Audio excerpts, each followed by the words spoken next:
அடுத்தபடியாக மியாராஜ் என்ற தலைப்பில் ஆகிலா தஸ்லீம் அவர்கள் நமக்கு முன் உரையாற்ற வருகிறார்கள். கம்பீரமான குரலுடன் உங்களுடைய கரகோசையுடன் கேத்தடுங்க சத்தமா. வாங்க ஆகிலா. அஸ்ஸலாமு அலைக்கும் வரஹ்மத்துல்லாஹி வபரகாத்துஹு.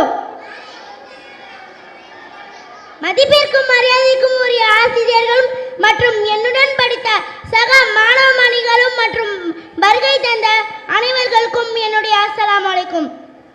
என்னுடைய தலைப்பு என்னவென்றால் மிராஜ் பயணம். நம்ம நபி ஸல்லல்லாஹு அலைஹி வஸல்லம் அவர்கள் தாயிஃபிலிருந்து திரும்பி மக்கா வந்தார்கள். மேலும் மக்காவில் மீண்டும் அழைப்பு பணியை செய்தார்கள். தொடர் துன்பங்கள் பிறகு அல்லாஹ்விடமிருந்து ஒரு வெகுமதி நபி அவர்களுக்கு கிடைத்தது. அதுதான் மிராஜ் பயணம்.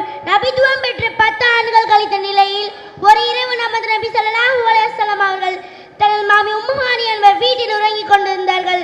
அந்த நேரம் ஜிப்ரீல் அலைஹிஸ்ஸலாம் மிராஜ் செல்வதற்கான நற்செய்தியை கூறி அதிவேகம் செல்லக்கூடிய புராக் என்னும் ஒரு வாகனத்தை தந்தார்.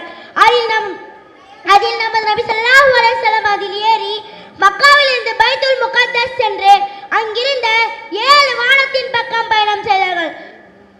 பிறகு சொர்க்கம் நரகம் கண்டார்கள். அல்லாஹ் தஆலாவின் தர்பாருக்கு சென்றார்கள். அங்குதான் நமது நபி ஸல்லல்லாஹு அலைஹி வஸல்லம் அவர்களுக்கு 5 நேர தொழுகை அனுமதிப்பாக வழங்கப்பட்டது. அதன் பிறகு அதன் வாகனத்தின் மூலம் மக்கா திரும்பி வந்தார்கள்.